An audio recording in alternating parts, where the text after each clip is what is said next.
I just want to give you a brief introduction to Dr. Coleman.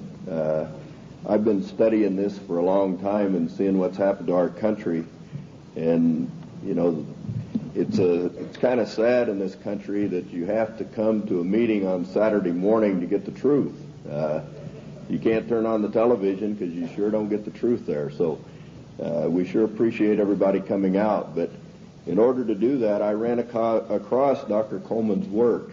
And when you've studied this and looked for the truth, and it's a pleasure to find somebody like Dr. Coleman that'll bring you to a new level of what the real truth, who's really behind what's going on in this country.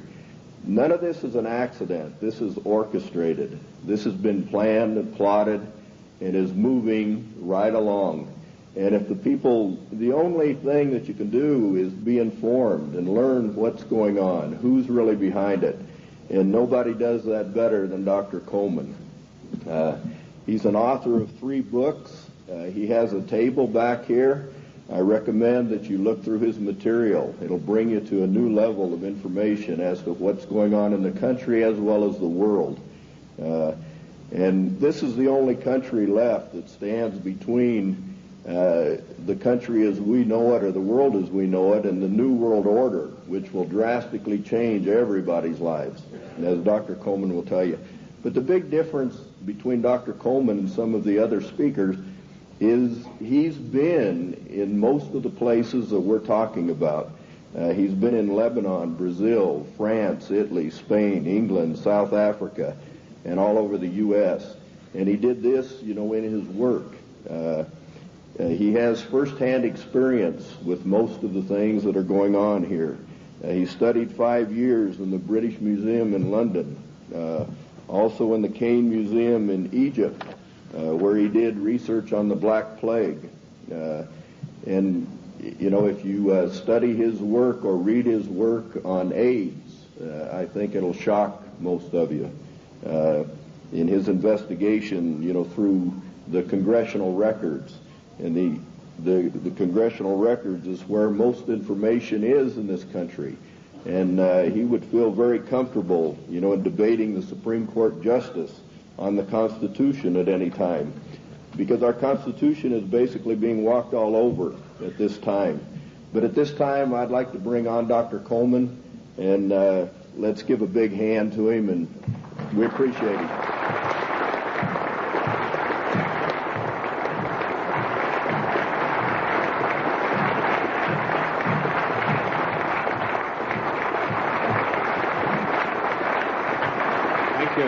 Thank you. Ladies and gentlemen, thank you for that great welcome. It's indeed a great pleasure for me to be among you here this morning. Looking at all these big fellows around the place, I feel a little small in stature, but I would remind you what Wellington told the German General Blücher at Waterloo when he rode up to inspect Wellington's troops. He saw the Scotch and the Irish Guards on the hillside. He rode through them and he turned to Wellington and said, "They're rather small, aren't they?" And Wellington said, "Yes, but they don't run away."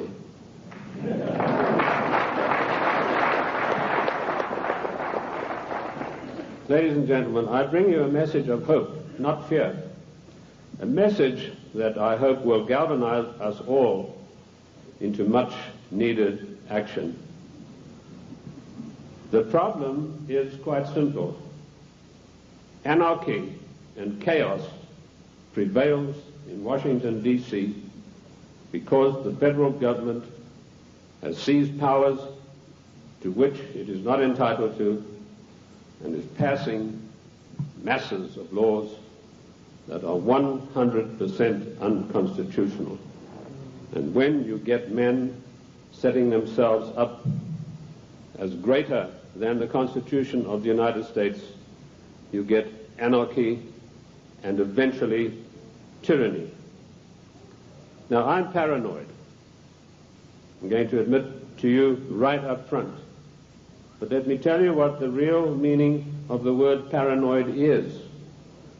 It is a man or a person who has the ability to link events that seemingly are not connected. That is the true meaning of paranoia, or being paranoid. Of course, it's been used by our enemies the socialists, the Marxists, the liberals, the so-called progressives, to smear us. How many times haven't I heard it said of me, that fellow's paranoid? Yes, I'm glad to admit it, because I have the ability to connect events that are seemingly unconnected. And when you do that, you begin to arrive at the truth. It's taken me 25 years to come to the conclusions that I have come to.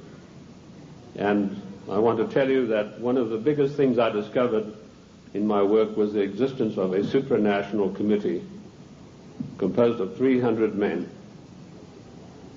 I came across this quite by accident when I was serving in Africa, in Angola, and I was given a series of documents which were only supposed to be handed in to top-level people. They were what we called above the top level of classification of intelligence documents. And there I discovered that whilst I thought I was in Africa fighting against the invasion of the communists, I was in fact fighting to introduce socialist regimes in the black African countries, and that I was actually working for a committee called the Committee of 300, also known in intelligence circles as the Olympians. I'll stop right there, and I want to digress for a moment and tell you the word intelligence has been bandied around a great deal in the United States. I've seen people writing this and that and the other intelligence newsletter. They really have no experience whatsoever. In 1986, I wrote a work called Mind Control, Metaphysics, Extremely Low Frequency Radiation and Weather Modifications. And in that work, July the 8th, 1986, I said that the top-level intelligence organization in the United States was the National Reconnaissance Office, far bigger than the CIA and any of the other intelligence agencies. And by the way, we have about 10 different ones in the United States. And I even had the audacity to give the address of this organization. 3 weeks ago, Mr. Sam Donaldson, the gentleman who wears that beautiful toupee so effectively, he came on with a program in prime time, and he said, this is one of the biggest scoops that ABC has ever had. And he told about the National Reconnaissance Organization. The exact same thing that I published 8 years earlier. I tell you this to set the stage so that you'll understand I do have some experience and that I know that of which I speak. You know, the American people are somewhat like the Irish. I'm sure you've heard the story of the Irishman who got shipwrecked, and after many days he was washed up on an island, and as he staggered along the beach, some people came out of the trees waving spears, and he said to them, is there a government here? And they said, yes. He said, well, then I'm against it. Liberty is based on individual freedom. We are individual people. We are not the mass, so disdainfully referred to by Karl Marx and the socialist writers. We objected to a tax of a penny a pound on tea when King George of the Venetian Party of the North, now that's probably the first time you've heard that expression. It took me 5 years of digging in the British Museum in London, which I consider to be the finest repository of knowledge in the world, to come up with that name. That was what the party of King George was called, and we'll come to the reason for that. But our colonists said, we're not going to pay this penny a pound on tea. Today, we are being driven on our knees by a tyrannical government which is imposing all sorts of taxes upon us, and worse than that, trammeling on and tramping on the Constitution of the United States of America, which is the second greatest document in the world next to the Bible. And if we could rebel against the mighty powers of King George III, the most potent force in the world at that time. Then, ladies and gentlemen, it is time that we rebelled against a federal government that is trammeling the Constitution underfoot every day of the week.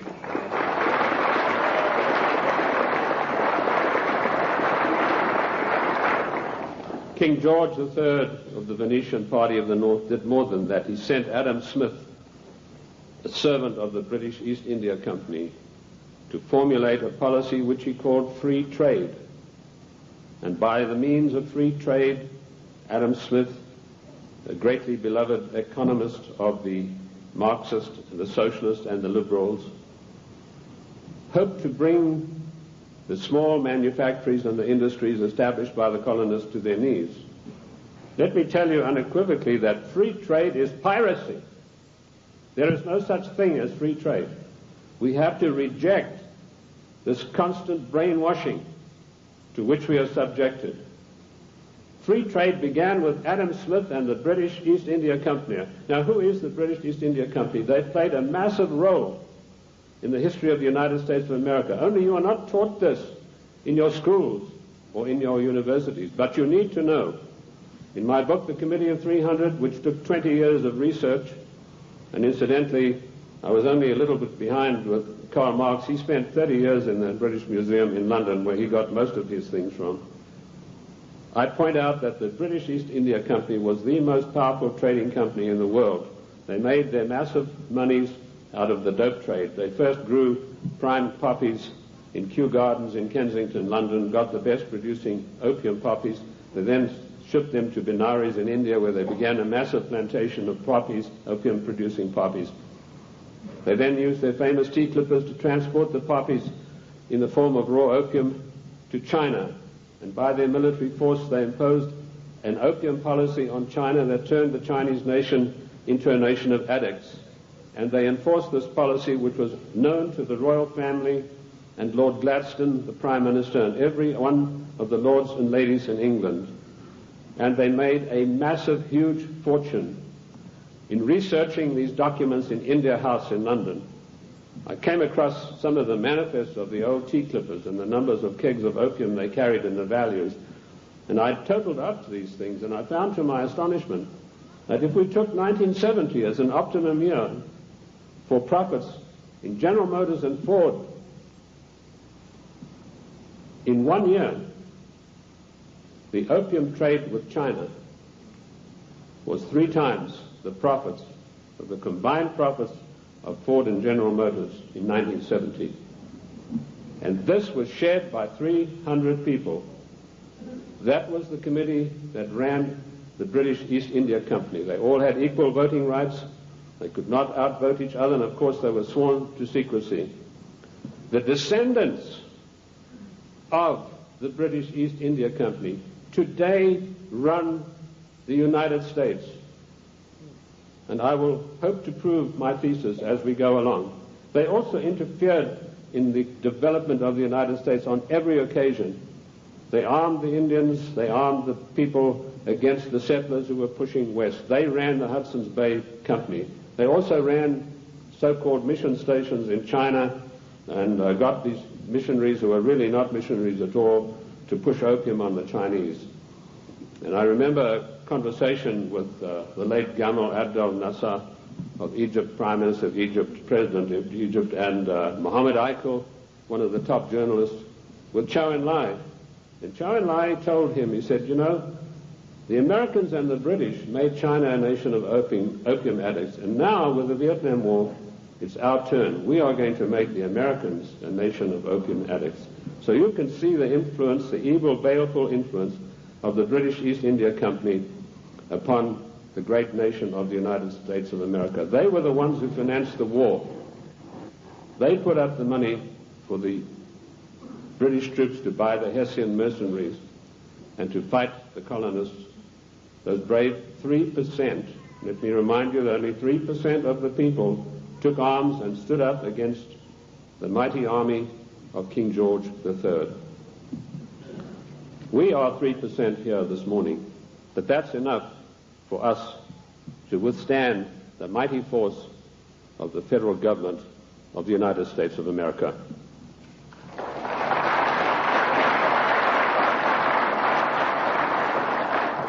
These 300 men in the Committee of 300 still run the world today with an iron fist. Their wealth is untold, cannot be measured. I know I looked at some of the records that I could find in Italy, in Rome. I've done most of my work on location, and this has always been invaluable to me. And I came across the families in Italy who were called the Fondi, meaning the people who had all the money. They were all members of the Committee of 300, the Lucatis, the Recanatis, the Volpi du Miseratis. These people are so wealthy that they would make David Rockefeller look like a piker. That is how rich they are. And this is the committee that runs the world. Now, in my book, The Committee of 300, I name every one of them. This is not a book that talks about they. It gives you specifics. And I must say I do the same thing in my new book, Socialism, The Road to Slavery, which was 10 years in researching. On July the 4th, 1789, George Washington told the Congress, it is necessary for us to impose tariffs to protect the manufactories of our colonies. That was the first trade barrier. Now, let us dispose for once and for all with the words that have been implanted on our minds, like isolationist, and you are for restricted trade, and you are against global trade. The United States of America did not grow great on global trade. The United States of America grew great on the hard labor of the people who lived in those days and the wise protection barriers put up by President George Washington, because immediately after the war they tried, the British, to try to down the United States through so-called free trade, which is nothing but piracy. Free trade, ladies and gentlemen, is a one-way street which allows other countries to dump their products on our markets to the detriment of our own people. That's what free trade is. It's strictly a one-way street. The trade barriers were increased by Lincoln, Garfield, and McKinley, and all three presidents paid with their lives for that policy. Disraeli was particularly incensed with Lincoln. Disraeli was the British Prime Minister at the time, and he ordered British MI6 to assassinate Lincoln, which is what they did, the same way as British MI6 publicly executed President John F. Kennedy at a later time. Our founding fathers and our presidents saw the value of trade barriers. They realized that we, if we wanted to progress, were not to be the dumping ground of the world. And I'm going to leave that subject for now and return to it later. The format that I want to use this morning is the type of questions that are most often asked of me. I've spoken to hundreds of thousands of people across the United States and worldwide, and I've been on many, many radio shows, and these type of questions, we note them, and this is what comes up most of all. Who and what is the Committee of 300? Well, I've dealt with that. I've told you this is a supranational body that knows no boundaries, respects the laws of no countries. The first time that they were publicly announced was by a German socialist by the name of Walter Rathenau. Now, I'll give you some background of Walter Rathenau. He was the financial advisor to the Kaiser of Germany, and he was also the financial advisor to the Rothschilds, the French family Rothschild. So he must have known what he's talking about. He made an astonishing statement in 1934. He said, there is a committee of 300 men that rule the world. They are known only to each other, and nothing happens without their consent. When former head of state Mikhail Gorbachev visited the United States a few years ago, flanked by George Bush and Quayle, he opened his Gorbachev Foundation in the United States. And he let slip, he said, this is being done with approval of the Committee of 300. CNN cameras were on him. They immediately switched. Now, I wrote to CNN and I said, could I have a transcript of this program, which they said was available. I never got a reply. I followed it up with letter after letter, but nothing ever came of it.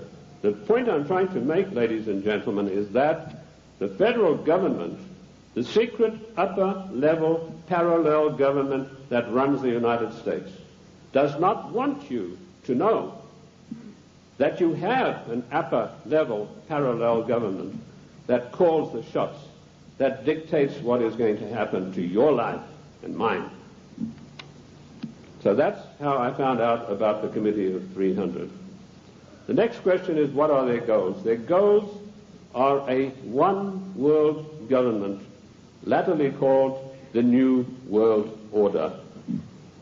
The one-world government began with King George III.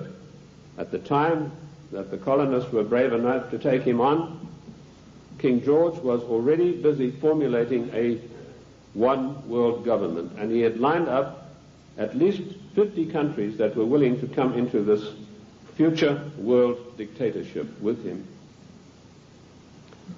The goals then, very simply stated, are to make the world over into a one-world, new world order dictatorship controlled utterly and completely by this Committee of 300. How can they possibly carry out their goals? That's the next question that I'm often asked. They do it by dint and by virtue of their fantastic wealth and the fact that they control thousands of the top banking institutions, the political organizations, insurance companies. In fact, one of the giant insurance companies, a man called me and said, do you mean to tell me that they are controlling the Metropolitan of New York? I said, the Metropolitan of New York is peanuts. He said, how can you say that? That's a giant American company. I said, well, compared with the Assicurenzi, the Generali di Venezia, it's peanuts. That's the biggest insurance company in the world. They control in that organization everything that happens in the world in the insurance field comes out of Venice. That's why Venice is so important, because in Venice we have the black nobility. Now that has nothing to do with the color of the skin of the people, and I'm going to come back to them as we go along. So the goals are a one-world dictatorship of the most brutal kind, and how they carry it out is they have these interface banks, insurance companies, mining conglomerates, every conceivable control in politics, including the Democrat Party of the United States, which is, of course, since 1980 behind closed doors at a secret caucus in Washington, D.C. The Democrat hierarchy took on the goals of the old Socialist Party USA, i.e. based upon the Communist Manifesto of 1848. If you have a copy of my book, and I'm not pushing it, but in my book, The Committee of 300, I list every one of their huge, gigantic corporations, how they interface. And this, ladies and gentlemen, is an eye-opener, because it gets right down to the nitty-gritty of your everyday life in the cities and towns across the United States. So they carry out their goals through existing organizations. And also, of course, they have built up some special organizations of their own. When I first started writing in America, when I came here in 1969, I revealed the existence of an organization called the Royal Institute for International Affairs, which is located at Chatham House in 10 St. James Square in London. I also revealed the existence of the Club of Rome, the Cini Foundation, the Mont Pelerin Society, the Order of St. John, which was known but not known. And I listed all of these secret societies that run the world as executive arms of the Committee of 300. So it controls the world through all of these. The Royal Institute for International Affairs is the executive arm of this committee, which gives instructions to the United States government to this very day. The chain of command is as follows. Every Secretary of State that has been appointed since 1919 is appointed by the Royal Institute for International Affairs. That may come as a shock for you. You think you vote and you put a conservative in the White House, and then he appoints supposedly or allegedly conservative people to carry out the policies that you wanted him to implement. Surprise, surprise. I ask you to find me a conservative Secretary of State since 1919. And if you search diligently and apply the correct rules, you will come up blank. Every one of the Secretaries of State was chosen in London by the Secretary of State, as was Wilson, the President Wilson, as was Roosevelt, as was James Earl Carter. He was specially chosen because he'd had 3 mental breakdowns, and they felt he would be a good guy to manipulate. Oh, I'm talking facts. I'll tell you the story of that. In my World in Review news magazine, I wrote that, James, I'm digressing a bit here, but it's necessary to do that now and then. It's not a sign of a bad speaker, although I don't put any laurels around my own neck. But James Earl Carter was not a known entity in the American scene. I first heard of him through my intelligence contacts, particularly my French sources, who were one of the best in the world after MI6, and he told me, your next president is going to be a peanut farmer from Georgia. And I said, how come? He said, right now they're meeting at the Dorchester Hotel in London. And if you get your fanny over there, he said, you'll find that there's a lot of goings on you might like to look at. And lo and behold, that's what is happening. The Royal Institute for International Affairs had ordered David Rockefeller to find a candidate who was totally weak, preferably a little mentally weak. And they put one of the greatest brainwashing specialists in the world, trained by the Tavistock Institute for Human Relations, Dr. Peter Bourne, on the job. And he said, it's funny you should say that. One of my patients is a guy from Georgia, James Earl Carter, and this guy can't take rejection, and he's been to me 3 times for a nervous breakdown. So they hiked Carter over to London and feted him at the Dorchester Hotel, which is a very ritzy place. And they feted him and wined and dined him. And the next thing we saw, Time, Newsweek, every newspaper in the country, James Earl Carter. Now we, in our little magazine, World in Review, we told those of our subscribers, this man is your next president. We also did exactly the same thing with William Jefferson Clinton, because we had the story of the Club of Rome. We knew who Agnelli was. We knew that Agnelli had had a huge love affair with Mrs. Pamela Harriman, and that Mrs. Pamela Harriman was the doyen of the Democrat Party, and Mrs. Harriman had been given the task of finding the next president of the United States, a socialist. And she picked up Clinton and said, you're our boy. But there's one snag. Clinton went up there, brushing his forelock back, said, well, you know, there's one problem. My wife's left me. So Mrs. Harriman was dumbfounded. She said, well, you better give it back in a hurry. And he said, no, she doesn't want to come back to me because of my tryst with other women. That's how he put it. My philanderings would have been a better word, but he said tryst with other women. So Mrs. Harriman sent for Mrs. Clinton, and she duly came to New York, and she sat her down and said, look, if you want to be the first lady of America with all the attendant prestige and power, you better forget about your husband's philanderings and get right back to him. And that is precisely what happened. And when I heard that had happened, I knew this guy was the next president. And we wrote that in our news magazine. And sure enough, a year later, here came marching into the scene William Jefferson Clinton. So the RIA, the Royal Institute for International Affairs, does control everything that happens in the United States. They give their orders to the Morgan Guarantee and Trust Bank on Wall Street. And the chief executive officer of that organization is Dennis Weatherstone. And he duly relays the orders over to the Secretary of State, whoever that happens to be. And he then relays the orders to the President. There was one exception to this, and that was during the illegal, 100% unconstitutional Gulf War.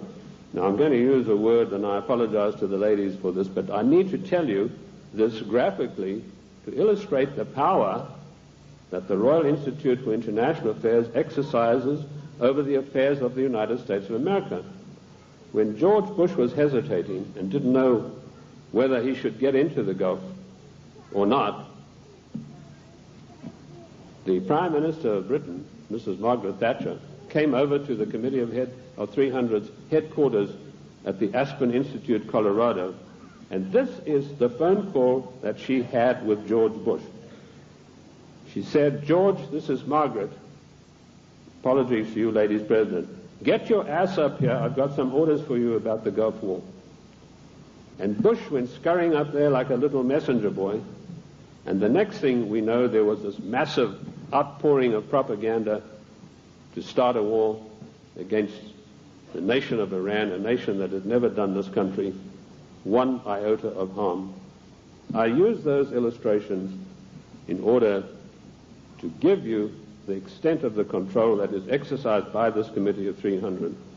There are many other societies that are operating for the RIIA. The Illuminati, which has been around for many, many years. I've written a work called The Illuminati in America, 1784 to 1994. A lot of people think this is an ancient secret society that's gone away. They think that Adam Weishaupt had a quarrel with the Catholic Church and that's it. Don't you believe it? 13 of the top families in the United States are in the Illuminati today, and they have a big say on everything that happens politically in this country. Then we have the Society of Cincinnati, which I don't think many of you will have heard about. That is an ultra secret society to which every president of the United States is forced to belong, including our so-called conservative presidents. And I point this out to you to show you that it doesn't matter who is in the White House. This Committee of 300, through the Royal Institute for International Affairs, through the Council on Foreign Relations, exercises complete control. But their strongest arm is called the Club of Rome. Now, when I first heard of the Club of Rome in 1969, I immediately began my investigation. And as Ken told you, all of my investigations have been done on location. Every one of them. The Club of Rome is one of the most insidious, baneful organizations in existence today, which has done intolerable, immeasurable harm to the United States of America. This Committee of 300 told a man called Aurelio Pecci to form this Club of Rome with the main object of bringing down the industries and the agricultural development of the United States. He immediately wrote a paper in which he said there are too many people on the earth and that the United States, with its industrial development, its agricultural development, is responsible for this curse of overpopulation. And he picked up the documentation for his work from Lord Bertrand Russell, a senior statesman of the Committee of 300. And Lord Bertrand Russell had written a work called The Impact of Science on Society. And if you can ever secure a copy of that book, which I doubt you'll be able to get, you will see in there that he said the world is grossly overpopulated and we have to get rid of at least half of the world's population, and it doesn't matter how we do it. So the Club of Rome was instituted and organized to start an attack on the world's population using the United States as the whipping boy. And they came up with a paper called the Zero Growth Post-Industrial Plan for Industry and Agriculture for the United States of America.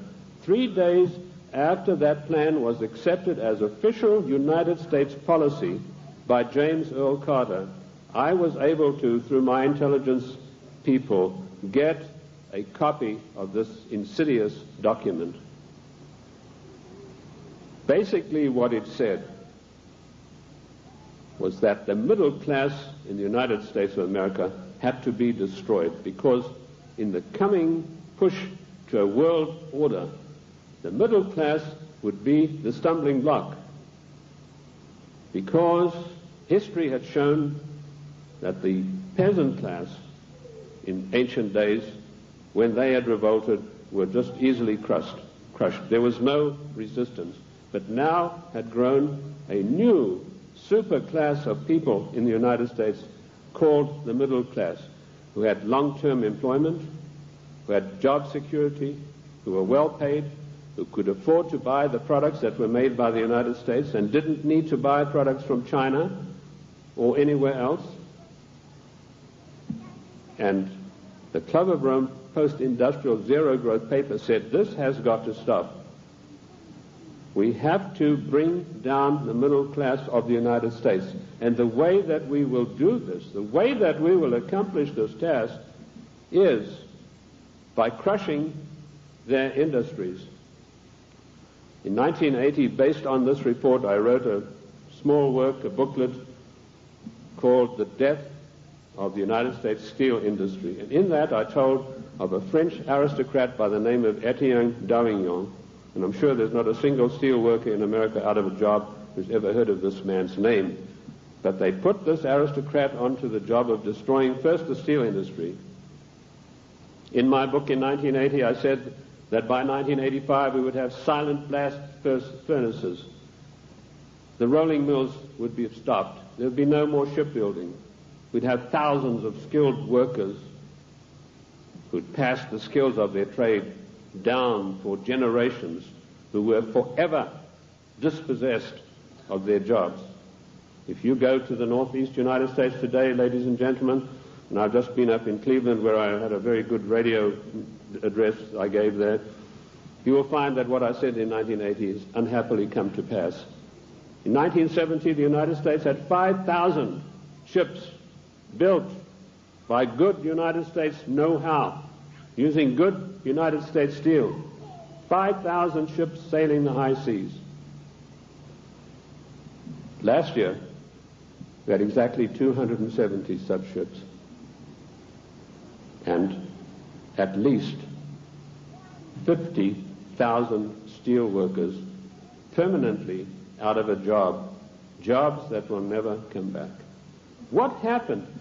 Did we suddenly lose our marbles? Did we suddenly lose that great American know-how of getting things done? Did we lack finances? Did we run out of money? No. None of those things happened. What happened was this dastardly Club of Rome had sent their emissaries to the United States to deliberately destroy our steel plants. And they did it by opening the doors of so-called free trade.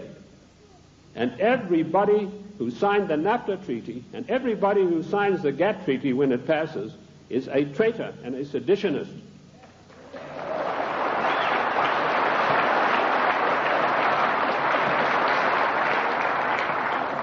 Our mighty steel industry is destroyed. Our shipyards are silent. Our skilled workers are permanently without a job. And if you don't believe me, get the report of the Club of Rome. You know, when I came out in 1969 with my report on the Club of Rome, nobody had ever heard of it. And people, when they got it, said, "Oh, this guy's paranoid. There's no such organization. It's probably something to do with the Catholic Church." Well, surprise, surprise, 25 years later, last year, the Club of Rome celebrated its anniversary, and Alexander King, its chairman, stated, the American people henceforth must get used to the idea that they will never, ever again in their lifetime have full employment.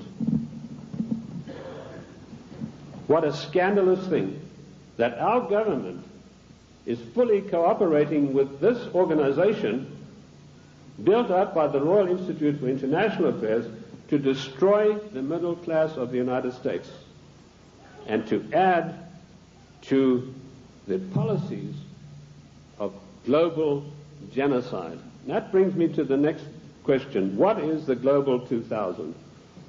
Once again, when I heard about this policy, it was 3 days after it had been accepted by the United States government as its official policy. And the Global 2000 was a blueprint for mass genocide produced by the Club of Rome. Basically, what the Global 2000 calls for is the destruction of half of the world's population by the year 2050, hence the title 2000. They built a case based on Bertrand Russell and H.G. Wells' findings that the world was going to be overpopulated, would be a terrible place to live in. That was picked up by a fellow called Robert Strange McNamara, and a stranger individual you're not likely to meet in this world. And this Miller had a conference of all the leading bankers about 12 years ago, and he said the biggest menace facing the world today is the American middle class and overpopulation. He linked the two together. And he said, by the year 2050, this is the state of the world. All of these unfed, unwashed people, no jobs. He said, do we want to live in a world like that? So the Global 2000 was a genocidal plan to take care of the people of the United States who don't have any jobs and who, like Alexander King said, are never going to get their jobs back, and the masses of people in other nations. That is why we had the sudden appearance of AIDS. When I was in the service, I was told there's a CAB experiment, that's chemical and bacteriological warfare experiment, going on in Sierra Leone, in Africa. That's a remote corner of Africa, West Africa, just above Liberia. If you look at your map, your atlas, and you'll see where it's located. Why Liberia? Extremely hard country to get to. You have to fly from London. That's the only way you can get there. You land on an island, and then you've got to take a ferry across to the mainland. And, of course, all people taking the ferry are heavily scrutinized. And I managed to work my way. I was told the Americans were doing the CAB experiment. I managed to work my way to within striking distance of a small mission station. And what I discovered was that these blacks were coming in from the bush to this mission station with broken arms or an ulcer on the leg or something like that. And they were ostensibly being treated there, but they were dead by the evening. What was actually going on was that a laboratory had been set up using Lassa fever virus. Now at that time, Lassa fever was one of 4 viruses that could jump the human-animal barrier. And it was a deadly virus. They were trying to create a virus that could be mass-produced and it could be sent out through the World Health Organization to get rid of millions of people in the world. But the Lassa fever virus proved uncontrollable. It killed 3 scientists who were working there. So the orders came from Washington, burn the place to the ground, and that's exactly what they did within a radius of 100 miles. They bottled up some of these viruses they'd been experimenting with and took them back to the Centers for Disease Control in Atlanta. There they began again, but again they escaped and killed 3 more scientists. So they incinerated the whole laboratory, sealed it off and incinerated. The same experiments are now going on in Harvard University right now. But they're not using the Lassa fever virus. That has proved to be too tough for them to handle.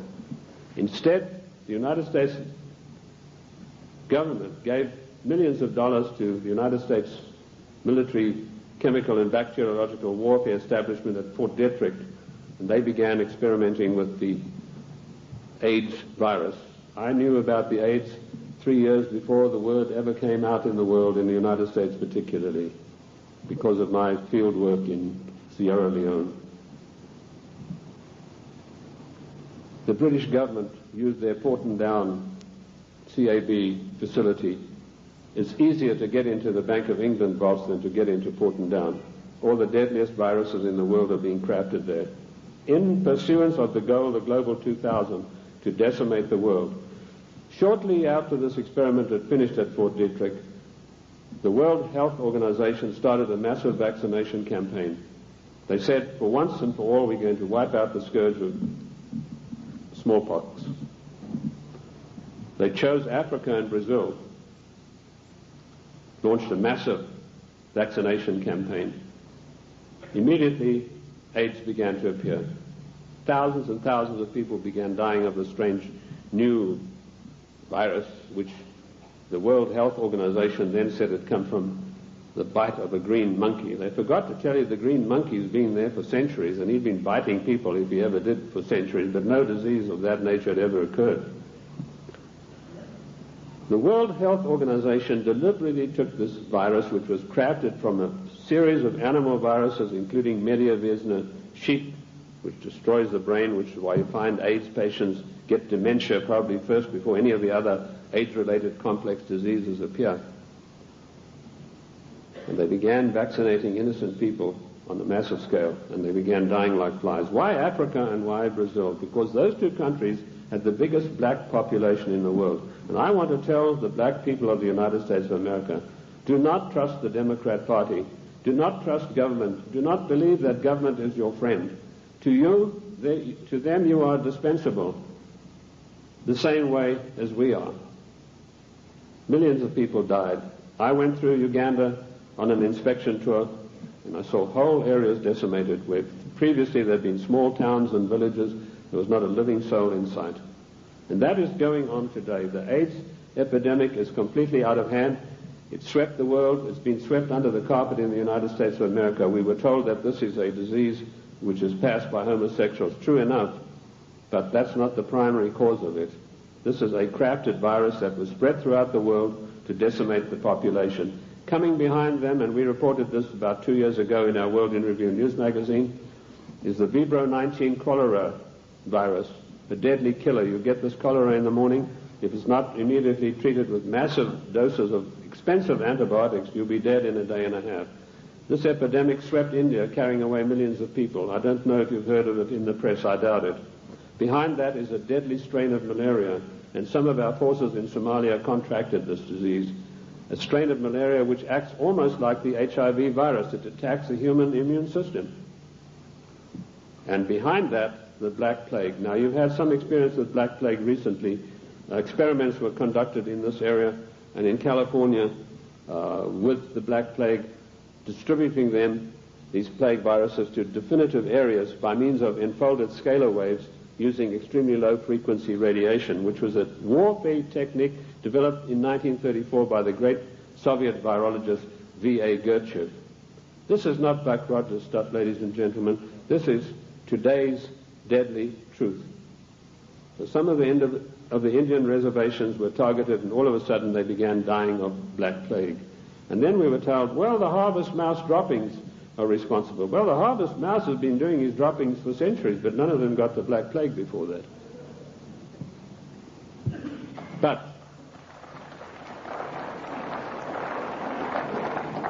what happened immediately following the so-called population control meeting in Cairo? There was a sudden and violent outbreak of Black Plague in India, and it is still going on, and it is not under control. This is all part of the Global 2000 mass genocide plan. I know something about the Black Plague because in my research in the British Museum I discovered that the black Venetian nobility had none of their families or members had ever got the Black Plague.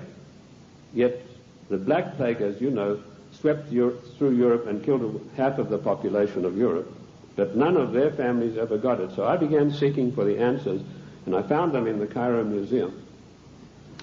So people said, well, how come, if these things are true, how are they going to protect themselves? They being the Committee of 300, their servants and their families, they have the means of protecting themselves by certain types of herbal compounds mixed with sugar. And they also have, of course, the protection of extremely low frequency radiation, where using the technology developed by the great virologist Gertchev, who proved that every living thing on this earth has a vibratory cycle, and he was able to measure the vibratory cycle of various deadly viruses, and by vibrating them double their cycle, he would kill them instantly. So that's one of the defensive weapons that these people have got that will kill the plague if they ever get it. The same technique, of course, will kill cancer cells. But the medical profession, run by the Rockefeller family, own all the pharmaceutical companies, do not want you to know this, because when you go in for the doctor, he's going to write you a prescription for a chemical drug. There's no chemical drug benefit out of extremely low frequency radiation vibration. No profit to these people. So that's the Global 2000. Decimate the world's population, and particularly hit hard the United States middle class. How are they financing all of this stuff? They're financing it through the Fondi, who I mentioned to you earlier, the Venetian black nobility. Now, why are they called the black nobility? They're called that because of the vileness and the evilness of their deeds. These families date back to the 11th centuries, the Locatis, the Recanatis. They were called, and the Guelphs, by the way, I'll come to them, they're particularly interesting. They were called that because of the evilness of their deeds. They make Lucrezia Borgia look like a Sunday school teacher.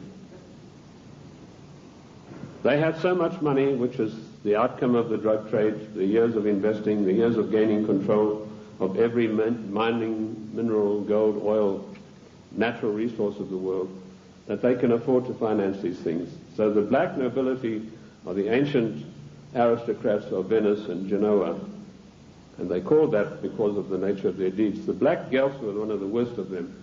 Now, interesting enough, the Queen of England, Queen Elizabeth II, is a Guelph. She's not a Windsor. This was a title that was evolved in 1935 by her father to put researchers off the track. I like to include myself in that category, although I wasn't doing it then. I was much too young to be doing it, but he didn't like that certain people were getting hot on the track of who this royal family actually was, and so this was put out that they are the House of Windsor. They are not. They're the House of Guelph, and it's important for us to know that, because every time there's a financial crisis, it follows a meeting of the black Guelphs upon the Royal Britannia yacht of the Queen of England, which anchors off the coast of Venice, and all the world bankers meet over there and say, now this is what we're going to do to country X, this is how we're going to control this worldwide situation, and then they go off and give their orders to everybody. So that is the way it is done. I told you earlier that they controlled the United States. Even in the days of President Lincoln, they had him assassinated on the orders of Disraeli, and they then, of course, in later years, were able to elect one of the worst socialists we've ever had the misfortune to suffer under, Woodrow Wilson. Wilson was elected by a ploy. Of course, they got Teddy Roosevelt and the Bull Moose Party running as a supposedly third candidate to siphon votes off so that Wilson could be elected as a socialist president. Now, our eyes have been fixed on Moscow. We've been led down the garden path, ladies and gentlemen. All of the time we've been looking at Moscow, and we've been told what demons they are in Moscow. Rightly so. But all the time this was going on, the Trojan horse of socialism in Washington, D.C. has been stealing our country away from us. And in my book, Socialism, The Road to Slavery, I give you a full and factual description of exactly how this was done. In 1898, the Fabian Society, a socialist organization, sent Ramsay MacDonald, Prime Minister of England, to the United States to spy out the land. He came back and he said, there are two things in the way. You have a very strong middle class, and you have the Constitution of the United States, both of which have got to be destroyed before we can socialize America. The first step they took was getting a socialist president in office in the form of Woodrow Wilson. Woodrow Wilson was controlled out of England by Sir William Wiseman, head of the North American desk of MI6. Now, in case you don't know MI6, it is the most powerful and the oldest of all intelligence agencies in the world. They taught the CIA. They taught the Vatican intelligence. They taught the French intelligence. They taught the Mossad. They taught the Cheka. Captain Hill of MI6 went out and set up the Mossad. And Captain Hill went to Russia and helped the Bolsheviks set up their single-cell apparatus. Sir William Wiseman was the controller of Wilson through Colonel House. Now, who is Colonel House? He was an unknown person who emerged out of Texas. His father served the Rothschilds during the Civil War, and he emerged out of the war as the only person in Texas who'd made any money. And House was sent to Washington in order to control the first socialist president, and he took his orders from Wiseman, and House lived but a few blocks away from Wilson, and above him, Wiseman had an apartment. And that type of control is not gone. It is still here to this very day, right now, as I speak to you. Other questions? Give us some examples of what you're talking. How do we know that what you're saying is true? I'll refer you to the great soldier son of the United States of America, General Douglas MacArthur, a great patriot, a great warrior, a great Christian. When Douglas MacArthur was in Korea, he and General Stratemeyer of the Air Force devised a plan that would have put China out of action for the next 50 years. He submitted this plan to Washington, an arch-socialist, one of the most vilest creatures who ever walked this earth by the name of Dean Rusk, immediately summoned the President of the United States to a meeting in Blair House. And he said, "Mr. President, we have seen the plan submitted by General Douglas MacArthur, and there's no way in the world that you can allow him to implement this plan." And Truman said, "Why not?" He said, "You know very well that anything that relates to China has to be cleared by the Royal Institute for International Affairs first." And he said, "They don't want you to do this." And MacArthur was not allowed to carry out his plan. And 50,000 sons, beautiful Americans, were slaughtered on the battlefields of Korea needlessly because of orders from the Royal Institute for International Affairs. And that same institute is controlling President William Jefferson Clinton to this day. MacArthur was eventually bowler-hatted on the orders of the British government. I mentioned earlier the death of John F. Kennedy. Given the methods that are well known in intelligence circles of how to get rid of bothersome people, it would have been a very simple matter to make it look as though Kennedy had died of a heart attack or some other natural cause. Instead of that, in order to warn every president that would follow in his wake, every powerful person in this country in the know, you do not kick over the traces. You obey us, or you will see what will happen to you.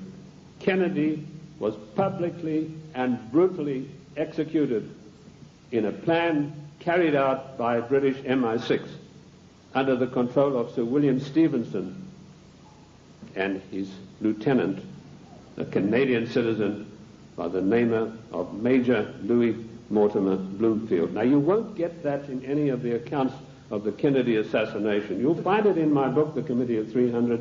You'll also find it in my monographs about the Kennedy assassination. Who are these people?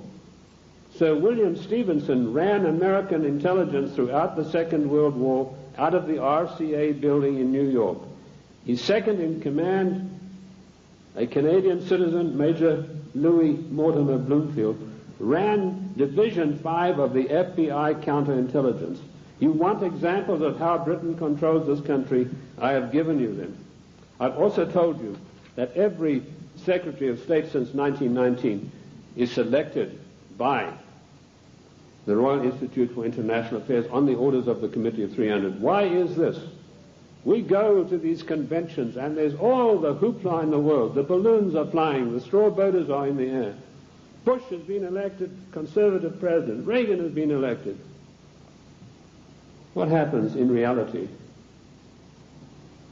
The Secretary of State, who's charged with carrying out the policies, subverts each and every one of them. You show me a Secretary of State that has acted in the best interests of the United States of America since 1919, and I will give you the only money that I've got in the bank, which is about $1,500. You're welcome to it, because I know that you will not be able to do that. Every Secretary of State has subverted and acted in a treasonable manner towards the people of this great country. And when they haven't done it directly, they've done it through surrogates like Lachlan Curry, who ordered the military to jettison a shipment of arms destined for the great Chinese leader Chiang Kai-shek, to jettison overboard these arms in the Indian Ocean. And that's exactly what they did. We think that we elect our presidents. Ladies and gentlemen, we do not elect our presidents. They are selected for us long before we'd even heard of them. And I've given you 2 examples this morning of how this is done. The 300 office at Aspen keeps a tight control over every political event that takes place in this country. And it was this office, through Margaret Thatcher, that ordered President Bush to violate the Constitution of the United States of America and to violate his own personal oath to uphold the laws of the United States by sending our troops to the Gulf War against Iraq, a nation that had never done us any harm. And we did it by the dirtiest of dirtiest tricks. We got the daughter of one of the Al-Shabaab clan, there are over 400 of these people, and these are the most degenerate, disgusting people that you'd ever come across. The ruler has 140 wives. He doesn't have them all at the same time. When he gets tired of one, he says, I divorce thee 3 times, and she's gone. When the Iraqi troops came in there and they turned it over to the Red Cross in Geneva, 140 marriage certificates. This is the man that your sons and your daughters are propping up today in Kuwait in a most illegal manner, in violation of the Constitution of the United States of America. And Bush did a Texas two-step around the Constitution. He did not get the mandatory declaration of war. I'm not a lawyer, but I've studied the annals of Congress, the congressional globes, and the congressional records for 25 years.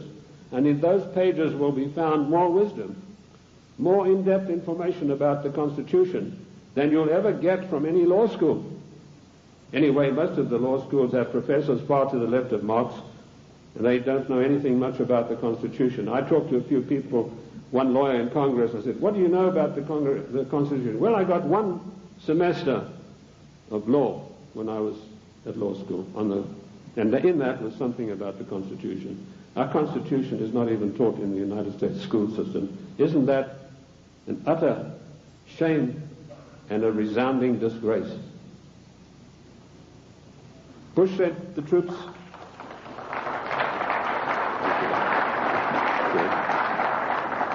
Bush did not get a constitutional declaration of war. This is a very difficult area of the Constitution. It's probably one of the most complex areas of the Constitution. It's a 5-step process that involves both houses making separate declarations, then joint declarations, then the army has to be informed, and then the public has to be informed, and then we have to be told whether this is a private war or a public war, i.e. whether all the armed forces are going to be employed or only one branch. In so-called police actions, the President has 45 days to use only one branch of the service.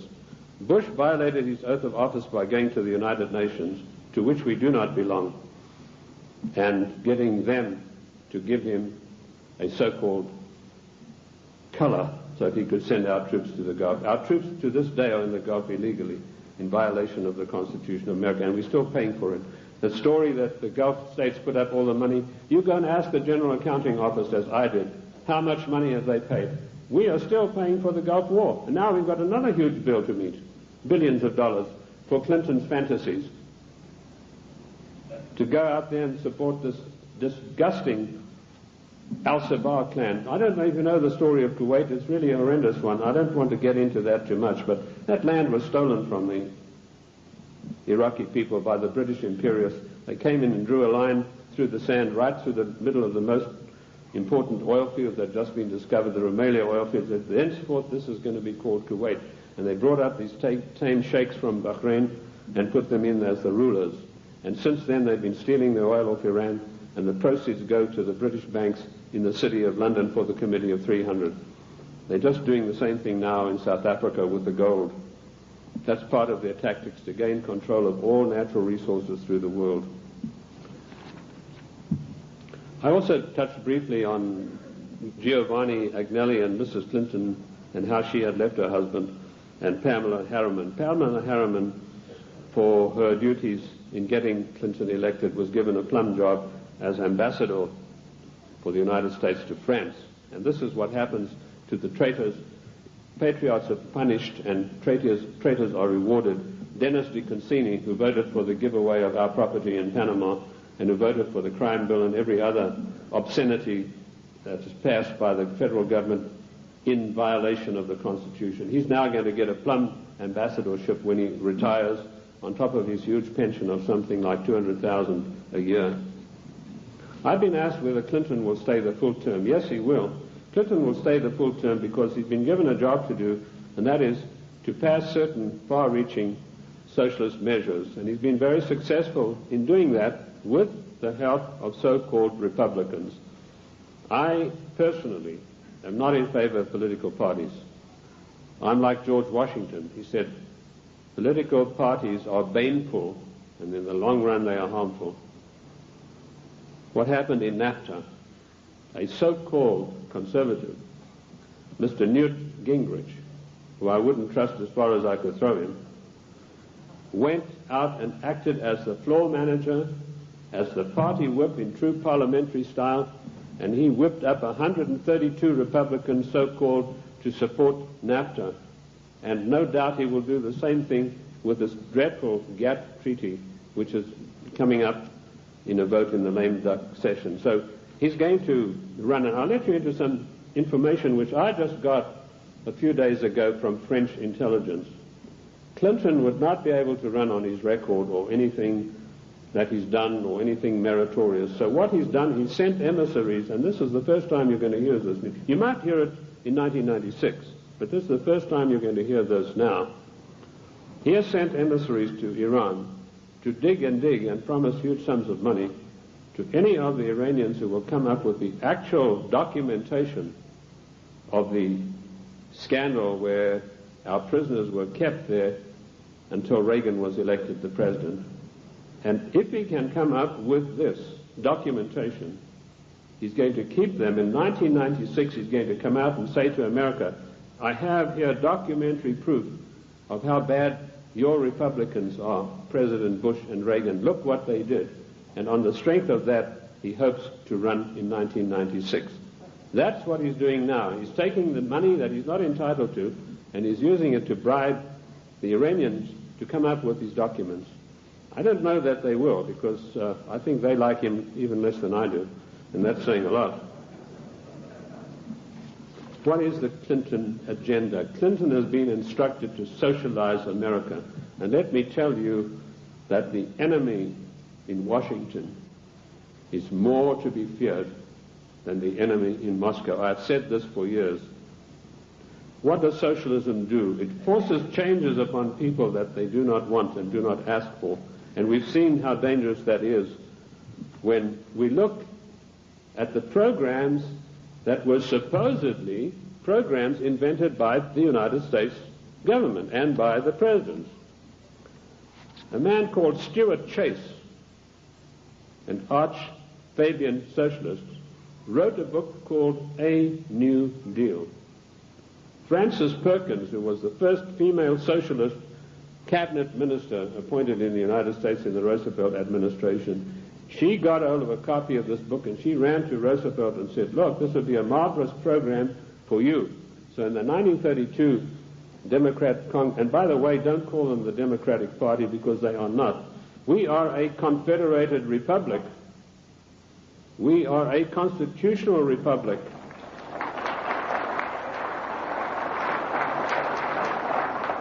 In a confederated constitutional republic, you cannot have a Democratic Party. You can have a Democrat Party, and that's what we should start calling them. But she ran up, and Roosevelt was so enamored with this deal that in 1932 they hastily changed their platform, and he came out and announced his New Deal, which is a verbatim, word-for-word program taken from Stuart Chase's book, Socialism, A New Deal.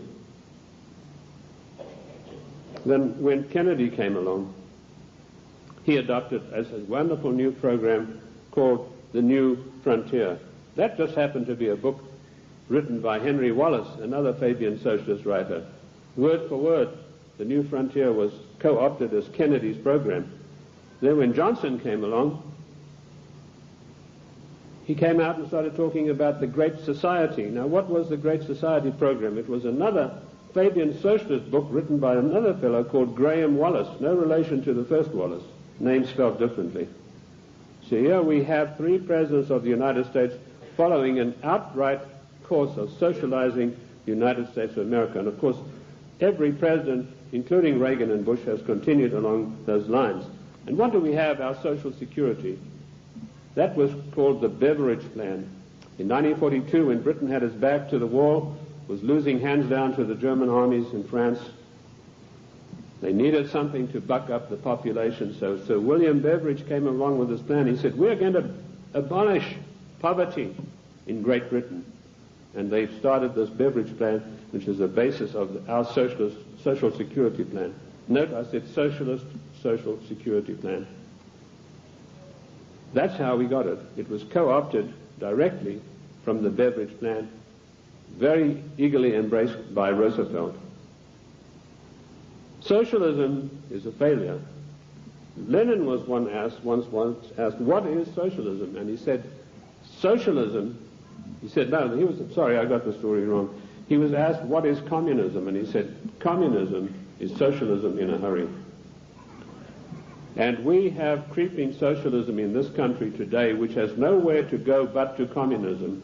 In the New World Order, one world government. That is the direction that William Jefferson Clinton is pushing this country as hard as he can go. And GATT is an integral part of that. The socialist policies of England failed miserably. They got the great Professor Harold Lasky of the London School of Economics. I once was asked to give a talk there, and it was me against 600 hostile left-wing students. And I had a pretty torrid time of it to start with, but in the end I did get a very good hearing from them. But that same Professor Lasky was sent to the United States to see how the Constitution could be got around. And he said, there's one good way we have to do it. We have to break down this provision that says there's no transfer of powers between the three branches. And we have that happening every day. We have Clinton calling himself the Commander-in-Chief, which he's not. I sent a fax to Colonel Oliver North the other day, in which I explained in detail what the Constitution has to say about the Commander-in-Chief. I hope he was able to use it.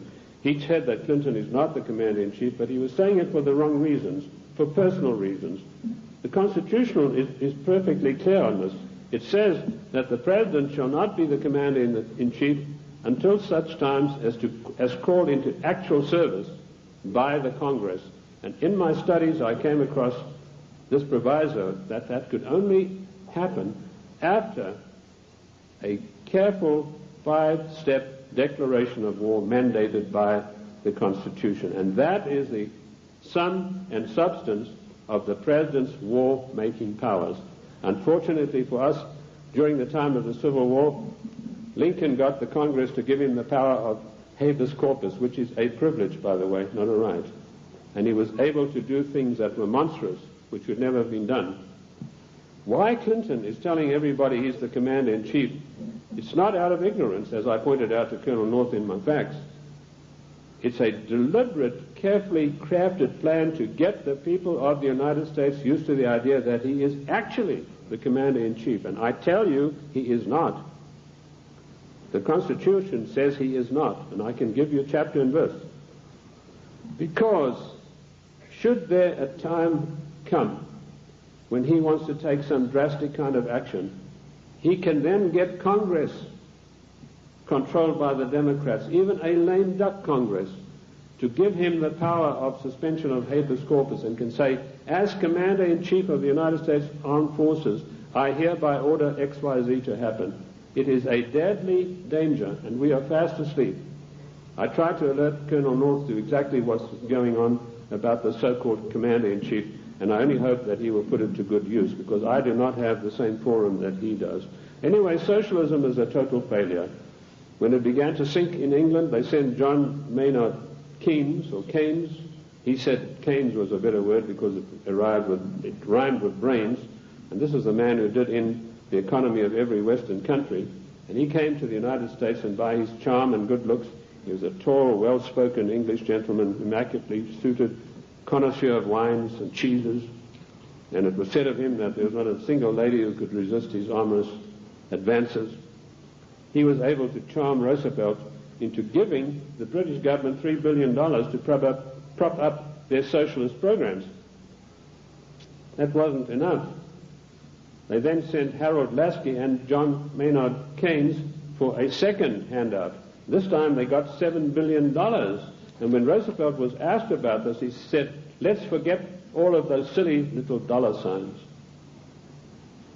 And the same thing is happening today in the field of foreign endeavor. We find a president giving away billions of dollars in foreign aid, which he is not entitled to do. I have searched the congressional records, the congressional globes, the annals of Congress, to find out if there is an empowerment for the federal government, our Congress, to dish out billions of dollars every year like a Santa Claus to foreign nations. And I could not find it anywhere. And where the Constitution is silent on a provision, it means it is a prohibition of that provision. What I did find was that when President Monroe was trying to get us involved in Latin America, he tried to get some money sent down there. And the Congress stood on its hind legs and said, this is a matter that's out of your purview. This is a matter for the Congress, and we deny you foreign aid because it's not constitutional. And that is what set Monroe at variance with the Congress. If you know his history, he spent his entire life fighting the Congress over that issue. Nothing has changed. The Constitution of the United States is immutable. I violently disagree with Justice Ginsburg, who says the Constitution is flexible. The Constitution is not flexible. Our founding fathers meant it to be an immutable document that would stand the test of the ages of time and foil people like William Jefferson Clinton and Roosevelt and every other dictator that is going to follow, unless we stand up and take back our states' rights.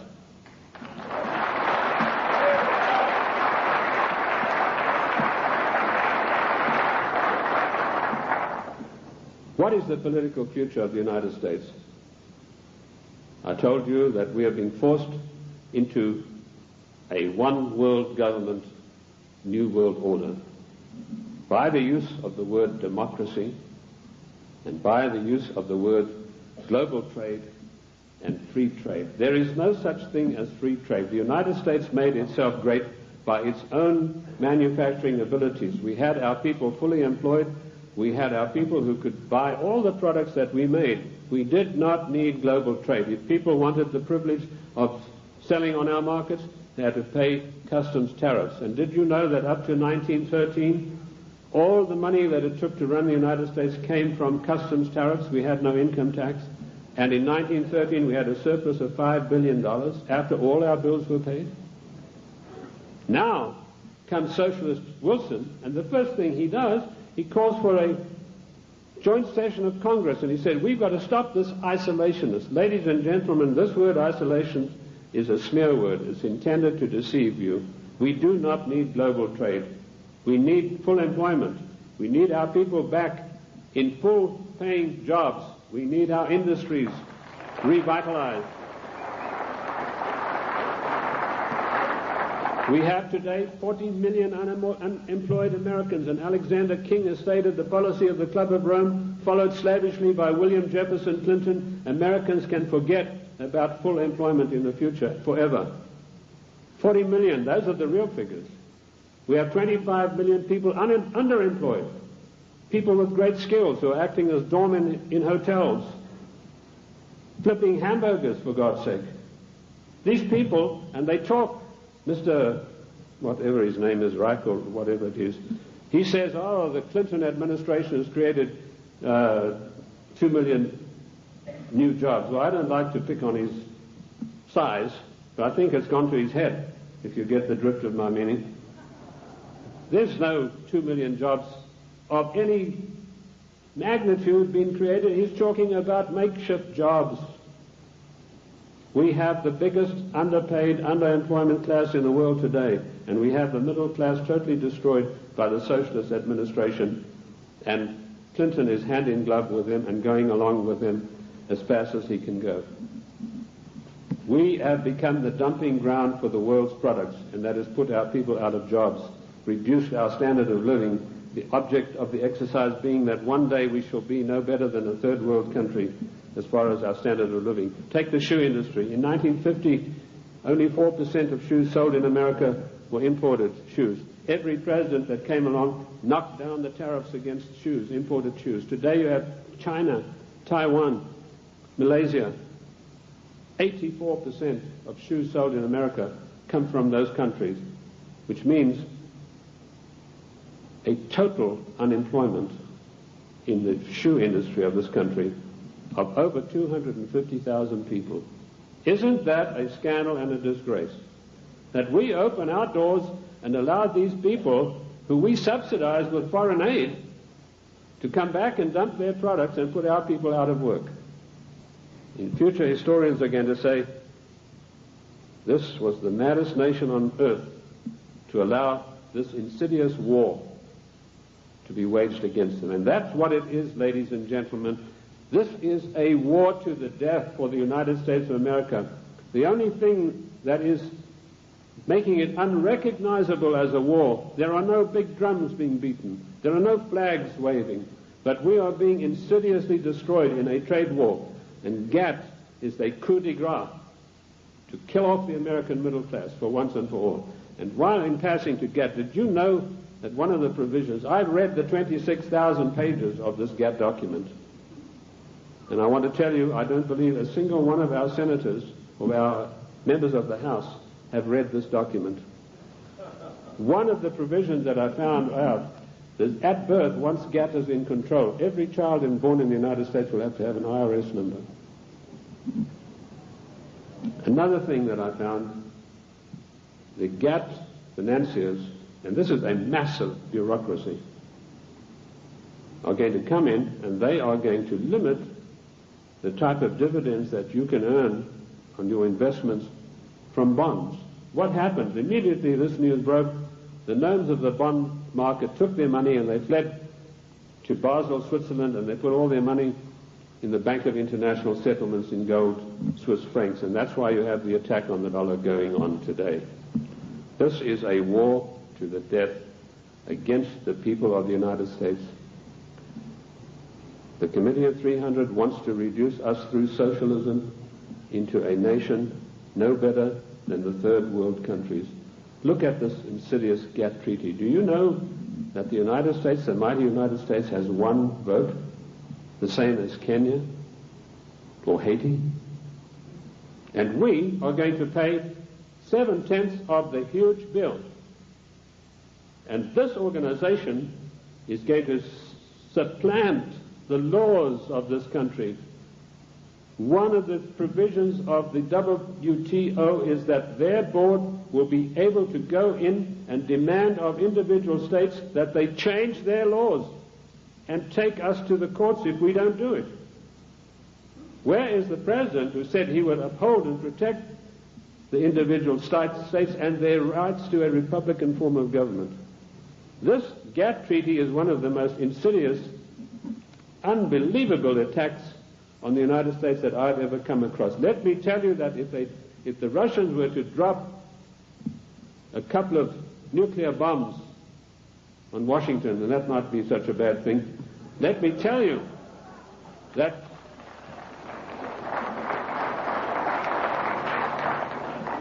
they could never hope to do the damage that GATT is going to do. Ladies and gentlemen, you have to marshal every one of your resources. This GATT treaty has got to be fully debated. Once before, twice before, we were forced by the one world government, new world order into far-reaching situations that affected the national life and the character of our people without a national debate. The first one was the so-called United Nations question mark treaty. In 1946, this treaty was forced through the Senate by an exercise of arbitrary power. Arbitrary power is forbidden by the Constitution. Yet you have Comrade Dictator Mitchell, the leader of the Senate, saying he's going to allow about 2 days to debate GATT, which is 26,000 pages of documents. That is an exercise of arbitrary power.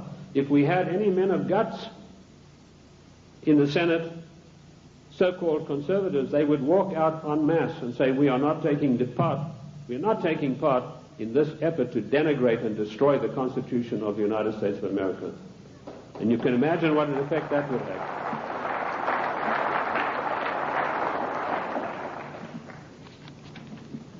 GATT will be allowed to be debated for 2 days, 26,000 pages, and some of the most insidious things that you've ever seen are in this document, and they all, every one of them, say GATT shall override all the laws of the United States. The President and our senators and our House members are supposed to uphold the law of the United States. If they sign GATT, they're guilty of sedition and treason. Period. That's it.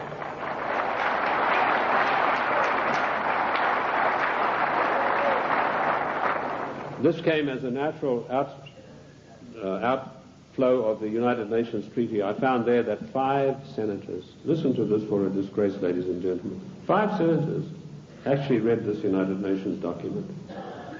Again, it was 53,000 pages long. 5 senators, and they had 3 days to read this document, and it was then rammed down the people of the United States. I want to tell you that we do not belong to the United Nations. One of the greatest constitutional scholars it was ever my great pleasure to speak with was the late Senator Sam Ervin, who told me there's no way under the noonday sun that we could ever have joined in the United Nations. We did not join the United Nations, and we do not belong to it now. I've written a little work called Is the United States a Member of the United Nations? And you'll find in there I give you chapter and verse constitutionally why we cannot be. 1965 we had another national calamity without a national debate. The Democrats reformed immigration. Now notice, every time some far-reaching thing happens, then the socialists come along with the reform. It's to reform health, which, by the way, Lenin said a national health plan is the arch of socialism. So now you know where Clinton got his national health program from. He took it straight out of the Communist Manifesto of 1848. They were not satisfied with immigration as it was. The bulk of the people came from those who were related to the Jeffersons, the George Washingtons, the Davy Crockett's. They were not satisfied with that. Without a national debate, without asking the people of this country by your leave, the Democrats in 1965 forced through an Immigration Reform Act that totally changed the face of the United States and will totally change us. And one of the architects of that was the same Dean Rusk, the swine who stopped MacArthur from bombing the Chinese back to the Stone Age, and, of course, Nicholas Katzenbach. I want to give you some statistics. Now, people have accused me, they said, you are a racist. First of all, the word racist is a very modern smear word. If you look in the dictionaries in 1919 onwards, it did not exist. What they really mean to say is you are a racialist, i.e. a person who's proud of your race. I'm not saying this against any group, any nationality. I want to show you how the socialists, without our permission, without a national agenda, without a national debate, will change the face of the United States. In 1984, the people from traditional immigration stock made up 74% of the total population. By the year 2080, less than 100 years from now, we will make up 39.5% of the population. And it goes on. The Hispanics were 9.4 in 1980, they'll be 15.4. The Asians, 2.4, will be 13.3 of the population. In other words, the traditional Americans of the Davy Crockett, George Washington, the people Monroe said would make a real contribution to America, will be in the distinct minority. And this is thanks to the Democrat Party, who in 1965, without by or leave of the people, changed the rules. And now they've got us blindsided by concentrating on illegal immigration. Illegal immigration is nothing. That's a small problem. The legal immigration that was authorized in 1965 without your permission, that's where the big problem lies. These statistics were provided to me by a man called Lee Bouvier, who was one of the leading advisors to a former INS official. And of course we know that abortion is another way in which the population is being diminished. I have challenged judges all across the country to show me in the United States Constitution, where is there provision for abortion? And I've yet to see. Oh, they say in the Fourth Amendment. Don't you believe it? The Fourth Amendment has nothing to do. It doesn't mention the word abortion. And where a word is not mentioned in the Constitution, it is a prohibition of that word. There's no such thing as free choice. This is a communist doctrine brought to this country by a woman called Madame Calonte. Madame Calonte you've probably never heard of, but she is the inventor, the author and the finisher of NOW and NARL and abortion. It's all in my book, Socialism, The Road to Slavery. Where do we stand now? I told you that we're in danger because the separation of powers mandated by the Constitution are being broken up every day. You now have the idiocy of Clinton having line item veto. That means if he doesn't like something, he can go and veto just that line that he doesn't like. That is breaking down the separation of powers forbidden by the Constitution. Also meddling in trade. The President has no right to be meddling in any treaty whatsoever. That is strictly for the House according to the Constitution of the United States. And I dealt with the Commander-in-Chief situation already. We need to understand the seriousness of the Commander-in-Chief. Lincoln said that if we allow this title, he said, we are then putting presidents where kings stood. And he said one of the most hated powers of kings was their ability to make war at any whim that came to their mind. And if we do not stop this Commander-in-Chief nonsense with Clinton, that's where we're going to find ourselves. We are already there with Haiti, and we are already there with our troops being sent to Kuwait. I want to tell you that the cost of the Middle East peace so far, to you, the American taxpayers, is $38 billion, and the clock is still running. Jordan was given $4 billion to sign this treaty. The other nations have been guaranteed credits and all sorts of things that will bring up the total to $38 billion for this so-called peace accord in the Middle East to come about. Of course, it's doomed to failure, but that doesn't matter. In the meantime, it makes the President of the United States look good. We need to understand something. I told you today there's anarchy and chaos in Washington. That is because the United States government is a government of strictly limited empowerment. It cannot just willy-nilly go making bills. For a measure to be introduced into the House, it has to be in consonance with or in pursuance of something already in the Constitution. If it is not, it is unconstitutional. And I've looked at 3,000 bills passed in recent years, and every one of them are unconstitutional because they were new things that some lighter-than-air incendiary fairy-head liberal said, well, I'm going to introduce this into the Congress. I'm going to have this law passed, like Dinah Swinstein's 19 assault rifles banned. There's no thing in the Constitution that would allow her to do that. Specifically, the 10th Amendment is very, very precise, and I can quote you 54 instances where this is mentioned in the Annals of Congress, the Congressional Records and Globes. The 10th Amendment is a restriction on the federal government.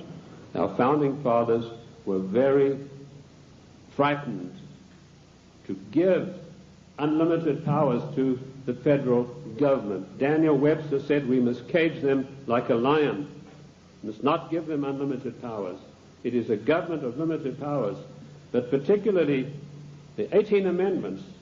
And just to make sure that the federal government would understand this, in the 18th Amendment, there's a little title that's very important. It says they can only do things that are necessary and proper.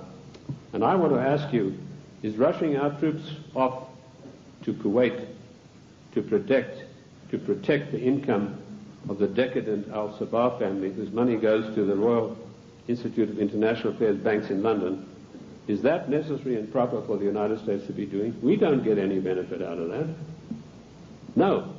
The 18th Amendment, necessary and proper. The 10th Amendment, the police powers of health, education, and police protection are entirely reserved for the states. And I can quote you 48 court cases from the Annals of Congress, from the statements made by the Founding Fathers. Those powers were never surrendered to the federal government. Therefore, the federal government has no business interfering in health matters, national health plan, no business interfering in crime bills, that's a matter for the states, and no business interfering particularly with the Second Amendment. I was in New York the other day on a radio program, and a very irritated, angry lady who said she was a professor of law from Columbia, she came in on the program and she said, "You don't know what you're talking about." She said, it's not a right to bear arms. I told her exactly what was what. And she said, well, if that's true, then voting is a right. I said, no, voting has never been a right. The only rights and the only civil rights we got are found in the Fifth Amendment. And that's all. Forget the 1868 Act. That was done when the United States, the southern states, were under occupation. They were occupied countries. Forget Nicholas Katzenbach's 1964 Civil Rights Act. The only civil rights we've got are those contained in the Fifth Amendment. And health, education, and police powers belong to the states. Mrs. Swinstein has no right passing a bill classifying 19 types of assault weapons. What is an assault weapon anyway? Any gun is an assault weapon. That's what you use guns for. You use it to shoot people or animals or protect yourself. Any gun is an assault weapon. A knife is an assault weapon. You know, now they have this poor, almost idiot Brady running around the country. They're using him shamefully to push for gun control. This man doesn't know whether he's Arthur or Martha at the moment. This is not an issue of gun control. This is an assault on the Constitution of the United States of America in total. You cannot take one part of the Constitution and attack it and exclude the others. And this is what it is. It is an attack upon the Constitution of the United States of America. We need to understand about GATT. I'd like to go back to that a little bit. Michael Carpenter, the Attorney General of Maine, and 46 other Attorney Generals of the states wrote a letter to Clinton last July, and they asked him, please, Mr. President, let us have a national conference of all Attorneys General of the states on this matter. Clinton refused to answer him. Instead, he got his Hollywood lawyer pal, Mickey Cantor, whose only expertise in the world is running around with a Hollywood crowd. He's a Hollywood lawyer. And suddenly, Clinton puts him in charge of trade. Trade wars, GATT, is piracy. It will destroy the livelihood of the people of this nation. What is the situation facing us right now? There's an attack on the dollar. The gnomes of the bond market are fleeing. I've written a work called The Economic Implosion, Year of Crisis, 1995, in which I predict the collapse of our economic system as we know it today in pursuance of the GATT Treaty. One of the things I know for a fact that this will be an implosion, i.e. our system will collapse on the ground of which it now stands. It's not going to be an explosion that will scatter everything. And we know that GATT will come in and say how much you can get for your interest.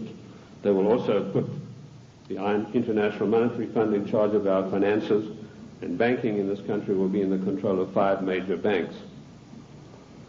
That will help to control the situation and further destabilize the country. That is the aim and object of all of this. Once a nation is destabilized, it's very easy to deal with it and push it into a socialist new world order, a one world government. Ladies and gentlemen, I want to say to you today, the time has come for us to recognize that we are 50 individual nations. We have all the rights of an individual nation. We gave only limited empowerments to the federal government. They have grossly, flagrantly violated the concord that we have with them. Therefore, we, the masters, have the right to go to Washington and tell them, the servants, henceforth, this concordat is severed, unless we understand from today all of these unconstitutional measures will be rolled back and a new system will come into being. The Federal Reserve Bank, that private enterprise bank, will be put out of business.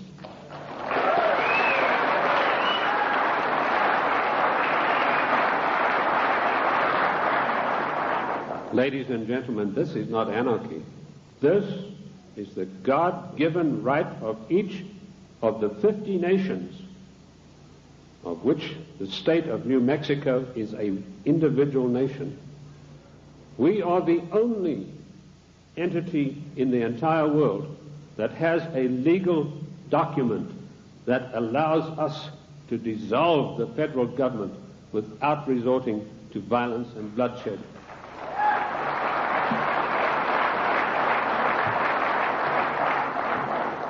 Ladies and gentlemen, I can tell you from my own experience that I have seen a rising tide in this country in the last 5 years. And I say to you today, in my closing remarks, let us catch the wave.